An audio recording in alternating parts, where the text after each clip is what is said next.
नमस्कार, मैं Shrutika UCN news में आप सभी का स्वागत करती हूँ। आज हिंदू राष्ट्र इस विषय पर हमारे साथ चर्चा करने के लिए स्टूडियो में मौजूद है सद्गुरु डॉक्टर चारुदत्त पिंगले।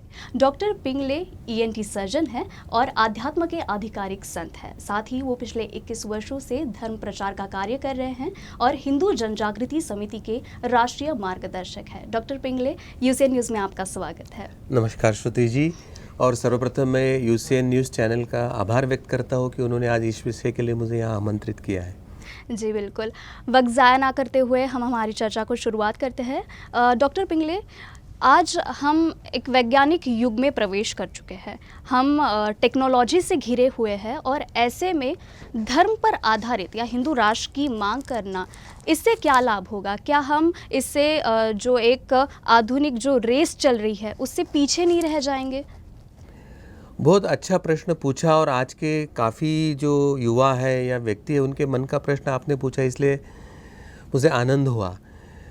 परंतु विज्ञान आगे बढ़ रहा है, मनुष्य चांद पे गया है, मनुष्य मंगल पे गया है, ये तो वास्तव है, सत्य है। परंतु क्या आपको पता है कि मनुष्य में मानसिक रोग बढ़ रहा है, तनाव के रोग बढ़ रहा है, परिवार विघटित हो रहे हैं, आत्महत्या के प्रमाण बढ़ रहे, मास शूटिंग के इवेंट बढ़ रहे हैं।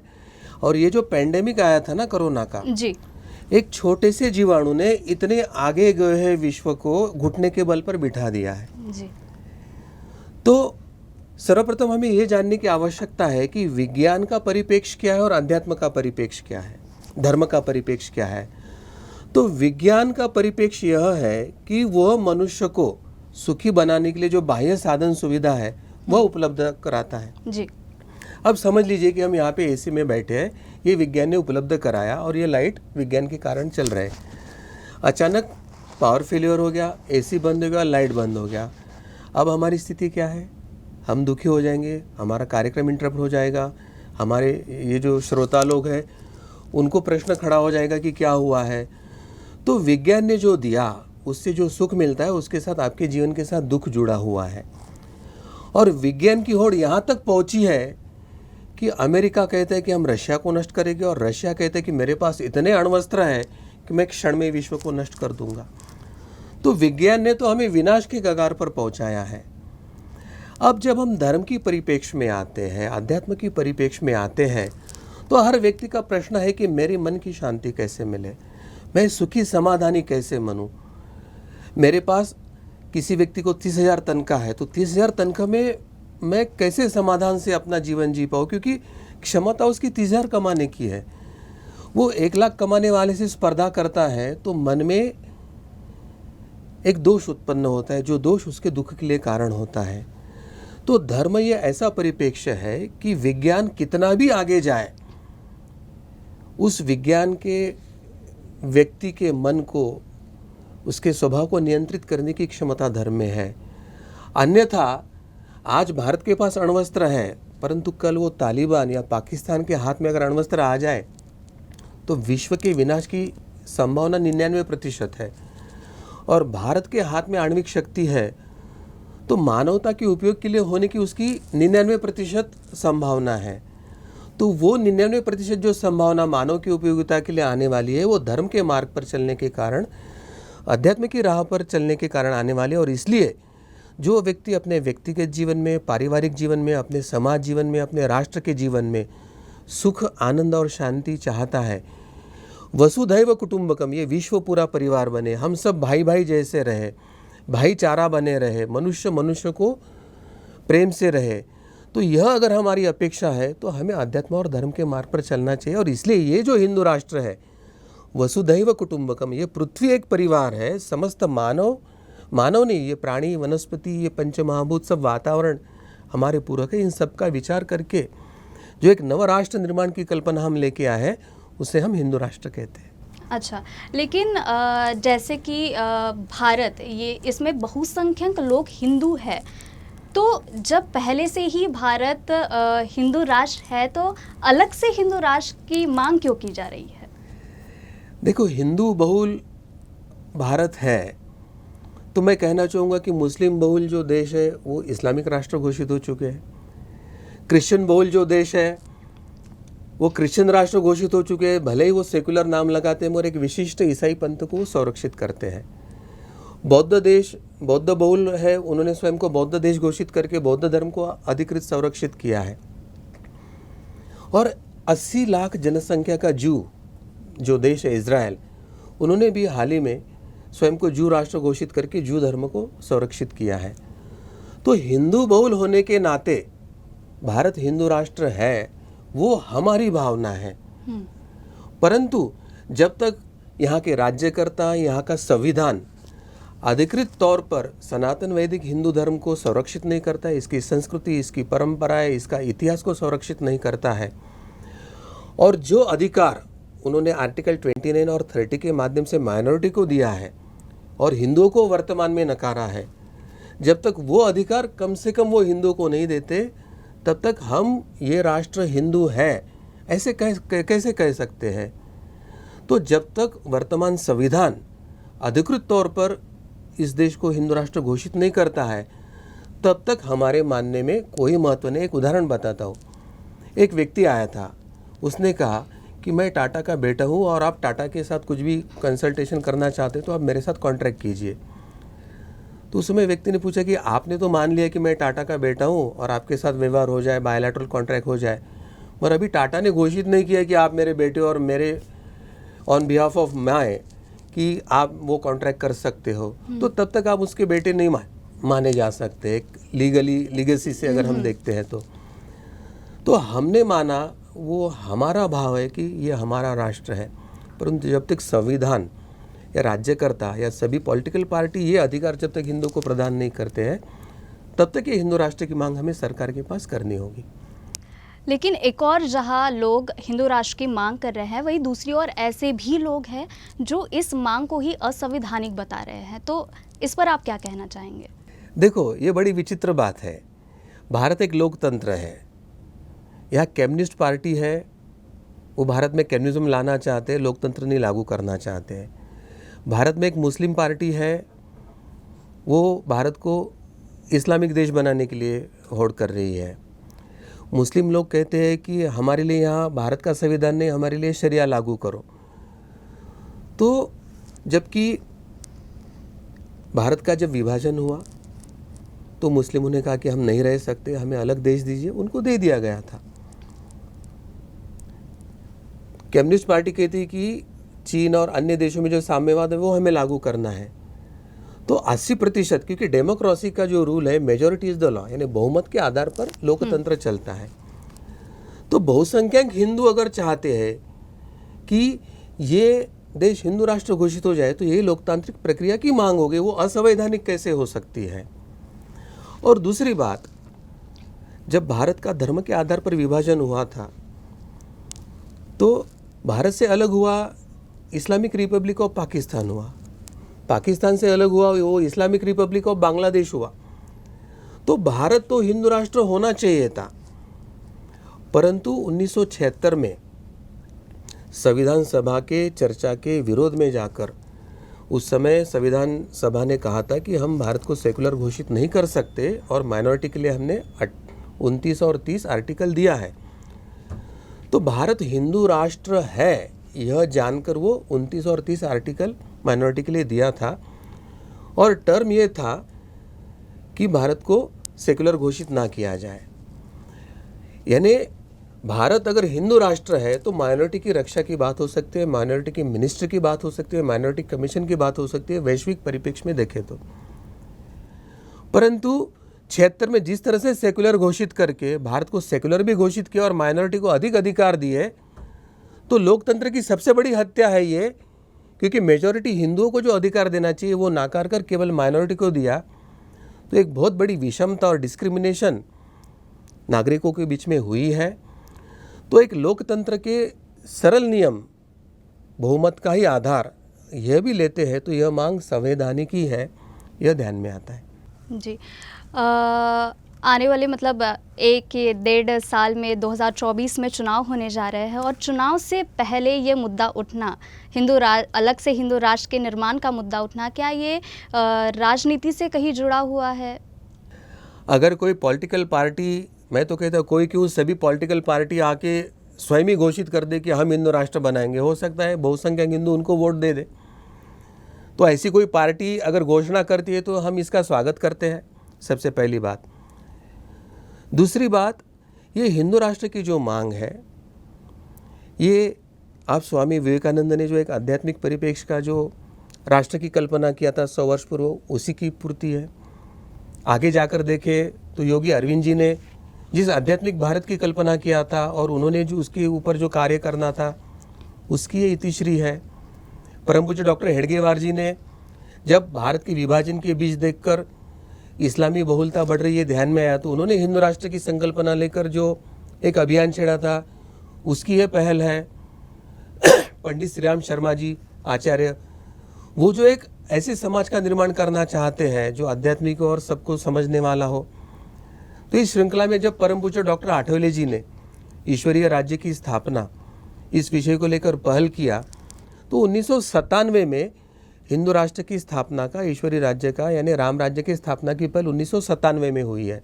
ये जो अभियान हम चला रहे हैं, तो इसका वैसे 2024 के इलेक्शन से तो कोई संबंध नहीं है, परंतु अगर कोई पॉलिटिकल पार्टी ये घोषित करती है कि हम भारत को हिंदू राष्ट्र घोषित करना चाहते हैं, तो मुझे लगता है बहुसंख्यक हिंदुओं के मन की बात वो अगर अपने इलेक्शन एजेंडा में रखते हैं, तो निश्चित ही वो सब जनता की भावना है, तो उसका यश तो मिल ही सकता है।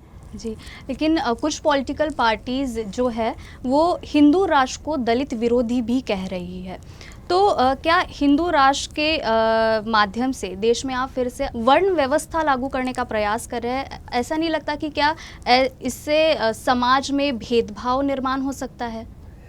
जो पॉलिटिकल पार्टी ये दलित विरोधी है कह रहे हैं, मैं कहता हूँ सबसे पहले उनके अगेंस्ट ही एफआईआर दाखिल होना चाहिए, क्योंकि सर्वोच्च न्यायालय ने दलित इस शब्द को उपयोग करने के लिए प्रतिबंधित किया है।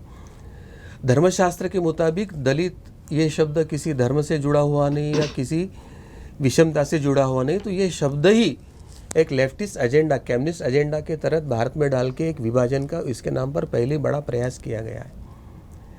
अब ये हिंदू राष्ट्र दलित विरोधी होने की जो बात कहते हैं, तो मैं तो आपको डॉक्टर बाबा साहेब अम्बेडकर जी के पास लेके जाना चाहूँगा। डॉक्टर बाबा साहेब अम्बेडकर ने जब संसद में हिंदू कोड बिल के बारे में चर्चा शुरू हुई और हिंदू कौन है इसकी व्याख्या करने का प्रयास किया, तो उन्होंने कहा कि हिंदू इस शब्द के अंदर हिंदू आते हैं, जैन आते हैं, बौद्ध आते हैं, सिख आते हैं, और अंततः उन्होंने कहा कि non Muslim and non Christian in Indian diaspora जो है वो सभी हिंदू होते हैं। तो हिंदू राष्ट्र तो ये सभी का राष्ट्र है, तो इसमें दलित विरोधी होने की क्या विचार है? तो जो ऐसा प्रोपेगेंडा कर रहे हैं ना, वही विषमता और वही डिवाइड एंड रूल की पॉलिसी करे, तो सबसे पहले उनके अगेंस्ट एफआईआर डालना चाहिए, ऐसे मुझे लगता है। अगर मान लिया जाए कि हिंदू राष्ट्र का निर्माण हो जाएगा या फिर ये मांग मान ली जाती है, तो हिंदुओं से जो मतलब दूसरे पंथ के जो लोग हैं, दूसरे धर्म के जो लोग हैं, तो उनका क्या होगा? क्या उनको देश छोड़कर जाना पड़ेगा? क्योंकि हमने इससे पहले भी देखा है कि अगर कोई देश धर्म को लेकर अपना देश का निर्माण करता है, तो कई लोगों का ऐसे भी कहना है कि भारत में अगर हिंदू राष्ट्र का निर्माण किया जाएगा तो पाकिस्तान और तालिबान जैसे हालात यहाँ पे निर्माण हो जाएंगे। तो इस पर आपका क्या कहना है? सबसे पहले तो मैं ये प्रश्न पूछना चाहता हूँ कि ये प्रश्न तो उनको पूछना चाहिए कि जिन्होंने 1947 में हमें अलग देश चाहिए और हम हिंदुओं के साथ नहीं रह सकते, ऐसा प्रश्न उपस्थित किया था। और जब उन्होंने उपस्थित किया कि हम हिंदुओं के साथ नहीं रहना चाहते, हमें अलग देश दो, तो जिनको जाना था वो चले गए थे। और चाहे पारसी हो, चाहे ईसाई हो या चाहे मुस्लिम हो, जो हिंदुओं को भाई मानते थे, जो हिंदू परंपरा, मूर्ति पूजा, हिंदू संस्कृति इनका आदर करते थे, उनको मान्यता देते थे, वो भारत में रह गए थे। तो हिंदू राष्ट्र होने के बाद अभी हिंदुओं को वो अधिकार नहीं है जो माइनॉरिटी को देकर रखे हैं, तो अभी तो हिंदू ही पीड़ित है इस सेकुलर व्यवस्था में। तो हिंदू राष्ट्र में क्या होगा कि सबसे पहले समानता आएगी और सभी को समान अधिकार मिलेंगे। अच्छा। और जैसे इस्लामी राष्ट्र है, इस्लामी राष्ट्र में चाहे पाकिस्तान हो, या चाहे अरब देश हो, तो वहाँ लाखों हिंदू जाके वहाँ पे नौकरी करते हैं, ये करते हैं, तो वहाँ के उनके जो संविधान है, उनका कानून है, शरिया कानून है, उसको मान्य करके उनकी मर्यादा में वो वहाँ रहते हैं। अन्य पंथीय जो लोग यूरोप और अमेरिका और यहाँ पे रहते हैं, तो वो वहाँ का संविधान और वहाँ का कानून मान के वहाँ की राष्ट्रीयता को वरीयता दे के वहाँ रहते हैं। तो भारत में जो रहना चाहते हैं वो उस समय का भारत का संविधान, भारत की राष्ट्रीयता और जो कानून व्यवस्था होगी उसका सम्मान करके जो रहते हैं उन सभी के लिए हिंदू राष्ट्र होगा। तो इसमें किसी को डरने की वैसी कोई आवश्यकता नहीं है, मगर किसी की कोई ऐसी अपेक्षा हो कि हमारा लांगुल चालन किया जाए या हमें कुछ तो पैकेज मिल जाए, तो यहाँ सबको समान अधिकार मिलेंगे, किसी के साथ भेदभाव नहीं होगा, पर किसी का लंगुल चालन नहीं होगा। छत्रपति शिवाजी महाराज जी ने जो एक हिंदू राष्ट्र का, हिंदवी स्वराज्य, एक हिंदू सम्राट बनकर उन्होंने एक आदर्श निर्माण किया है, तो छत्रपति शिवाजी जैसा एक आदर्श राज्य की स्थापना होगी। मतलब कोई समस्याओं का सामना नहीं करना पड़ेगा अन्य धर्म के लोगों को। पंथीय आधार पर तो, उपासना के आधार पर तो किसी को समस्या का होना ही नहीं चाहिए, क्योंकि हिंदू इतना विशाल हृदयी है कि उसने किसी को उपासना के आधार पर किसी को कभी प्रताड़ित नहीं किया। परंतु संविधान का उल्लंघन करने वाले कोई भी नागरिक हो, जो गुनहगारी वृत्ति हो, जो आतताई हो, जो टेररिज्म से समर्थित हो, ऐसे कोई भी है, तो उनको उस समय का वो जो व्यवस्था है, जो शिक्षा देना चाहती है वो दे दे, परंतु उसमें पंथ ये कोई आधार नहीं रहेगा। ऐसा भी आरोप लगाया जा रहा है कि मतलब अगर हिंदू राष्ट्र का निर्माण किया जाएगा तो संविधान में भी बदलाव किया जाएगा। तो संवैधानिक तरीके से हिंदू राष्ट्र का निर्माण कैसे किया जा सकता है, या फिर अगर हिंदू राष्ट्र का निर्माण अगर हो गया या फिर मान ली गई, तो फिर संविधान में कैसे बदलाव किए जाएंगे या फिर किस तरीके के वो बदलाव होंगे? सबसे पहले तो कुछ पॉलिटिकल पार्टियां बहुत डर फैला रही कि संविधान बदलने वाले और संविधान बदल के हिंदू राष्ट्र आने वाला है। परंतु ये वही पॉलिटिकल पार्टियां हैं जिन्होंने 70 साल राज किया और आज तक 125 बदलाव संविधान में किया है। ये बात हमें पहले ध्यान में लेनी होगी। बहुत बार ऐसे चित्र बनाया जाता है कि संविधान बदलना जाएगा यानी बहुत बड़ा गुनाह होने वाला है और कुछ तो बहुत बड़ी समस्या निर्माण करने वाली है।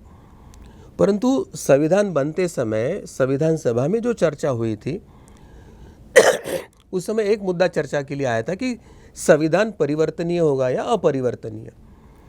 और उस समय डॉक्टर बाबा साहेब अम्बेडकर से लेके सभी मान्यवरों ने कहा था कि संविधान परिवर्तनीय होना चाहिए और जिस गति से काल बदल रहा है तो कुछ बातें काल के साथ एब्सोल्यूट हो जाएगी और कुछ नई बातों का प्रावधान करना पड़ेगा। दूसरी बात, संविधानकर्ताओं ने यह मान्य किया था कि हमने तो प्रयास किया है 3-4 सालों में, परंतु इतनी जनसंख्या को संभालने के लिए हमारे जो प्रयास है उसमें कमी हो सकती है, संविधान में कमी हो सकती है, तो आवश्यक बदलाव करना चाहिए। यह भी प्रावधान चर्चा में उन्होंने बताया था। और फिर उन्होंने 368 आर्टिकल को समावेश करके उन्होंने संवैधानिक पद्धति से संविधान में कैसा बदलाव किया जाए, ये अधिकार लोक प्रतिनिधि को संविधान ने स्वयं दिया है। तो संविधान परिवर्तन अगर होता है तो एक संवैधानिक ही प्रक्रिया होती है, ये ध्यान में लेना चाहिए। और आपको पता है सबसे पहला परिवर्तन संविधान में कब हुआ होगा? 1950 में हमने संविधान को स्वीकारा और 1951 में सबसे पहला परिवर्तन डॉक्टर बाबा साहेब अम्बेडकर जिस समय संसद भवन में थे उसी समय पहला परिवर्तन करके उन्होंने ये बताया था कि संविधान को परिपूर्णता करने के लिए आपको आगे आगे के कदम उठाना आवश्यक है। तो जब सब संविधान परिवर्तन हो ही रहा है तो लोकतंत्र है, लोकतंत्र में बहुसंख्यक लोगों की भावनाओं का आदर है और लोकतांत्रिक पद्धति से अगर जनता चाहती है और ऐसी परिस्थिति निर्माण होती है तो योग्य परिवर्तन करके सेकुलर और सोशलिस्ट शब्द हटाया जा सकता है। और दिस इंडियन कॉन्स्टिट्यूशन प्रोटेक्ट सनातन वैदिक हिंदू धर्म with its culture, tradition, history etcetera, ऐसा लिखकर वो हिंदू राष्ट्र घोषित कर सकते हैं। और आपको पता है संविधानकर्ता ने हिंदू राष्ट्र है, ये धर्माधारित राज्य व्यवस्था, ये बताने के लिए मूल संविधान में प्रभु श्री रामचंद्र जी से लेके तो भगवान महावीर से लेके गौतम बुद्ध से लेके बड़े महानुभावों के चित्र भी संविधान में छापे थे। तो ये जो बताया जाता है कि सेकुलर है यानी आपको धर्म को गाली देना है, ऐसा इस सेकुलर का अर्थ नहीं है। सेकुलर शब्द का इतना ही अर्थ है कि मैं व्यक्तिगत जीवन में मेरा धर्म का पालन करूंगा ऑफिस में आके अगर मुझे टेबल पे लगता है तो मेरी आस्था का भगवान का चित्र मैं रख सकता हूँ। मगर सेक्युलर का अर्थ ये है कि शासकीय निर्णय लेते समय मेरे सामने जो शासकीय फाइल आएगी उस समय में पंथीय आधार पर, एक मज़हब या रिलीजन के आधार पर किसी के साथ भेदभाव नहीं करूँगा। इतना ही अर्थ इस सेक्युलरिज्म का है। तो मैं आज इस संवाद के माध्यम से भारत सरकार को एक विनती करना चाहता हूँ कि एक सेक्युलर शब्द की सुस्पष्ट व्याख्या भारतीय संसद करे, माइनॉरिटी शब्द की सुस्पष्ट व्याख्या भारतीय संसद करे, और ये जो भ्रम लेफ्टिस्ट मीडिया या ये जो सेक्युलर और लेफ्टिस्ट पॉलिटिकल पार्टीज झूठा भ्रम फैला रहे हैं और सेक्युलर शब्द के विकृत अर्थ समझा रहे हैं, तो कम से कम सुस्पष्ट अर्थ क्या है वो भारतीय संसद भारत देश को दे दे। जी, आप जिस समिति के एक राष्ट्रीय मार्गदर्शक के रूप में काम कर रहे हैं, हिंदू जन जागृति समिति, तो हिंदू राष्ट्र के निर्माण प्रक्रिया में ये समिति कैसे अपना योगदान दे रही है? बहुत आपने अच्छा प्रश्न पूछा, मुझे आनंद हुआ।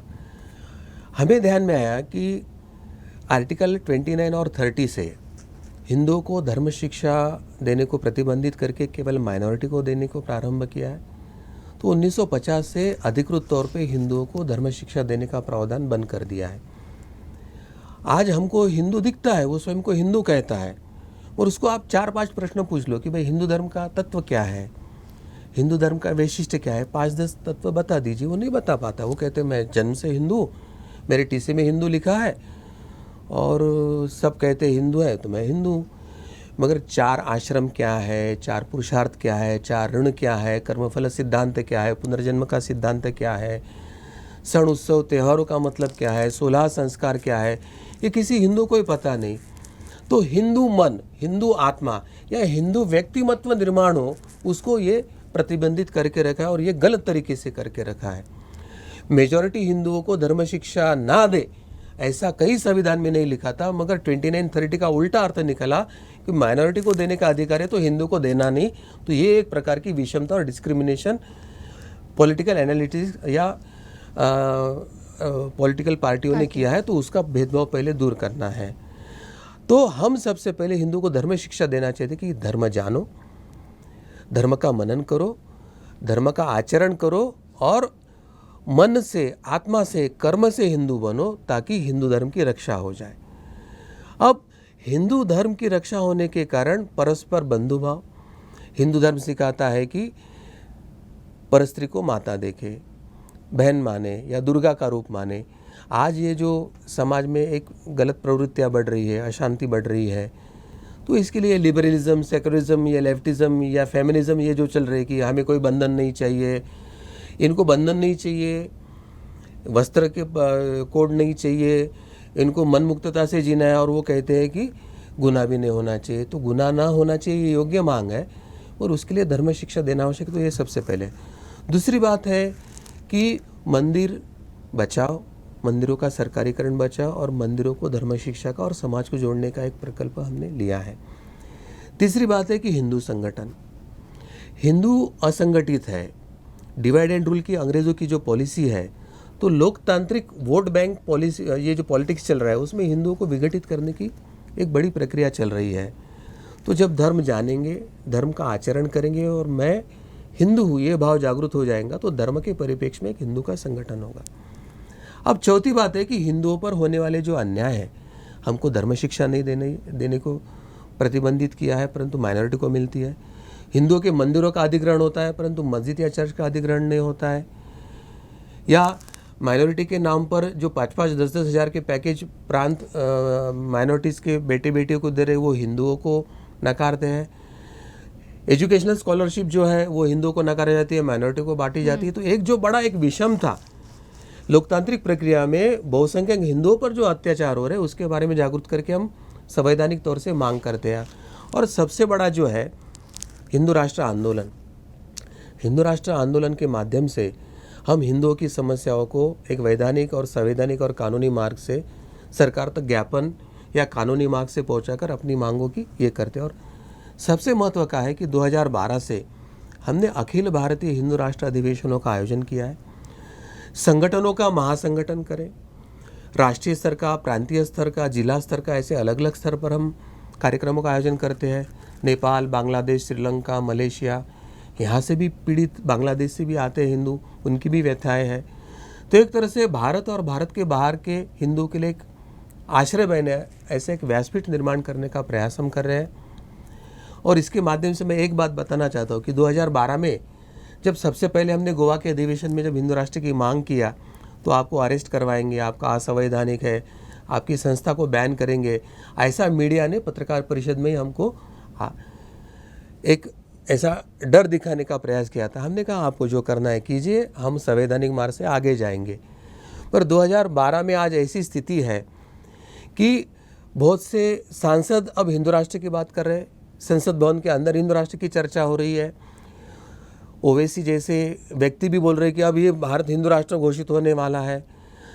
ये जो ओपेक इस्लामिक कंट्री है, जो स्वयं को इस्लामिक रिपब्लिक मानते हैं, मगर वो कहते हैं कि भारत सेकुलर रहना चाहिए, भारत हिंदू राष्ट्र नहीं होना चाहिए, वो कह रहे कि आप हिंदू राष्ट्र की घोषणा कर रहे हो क्या।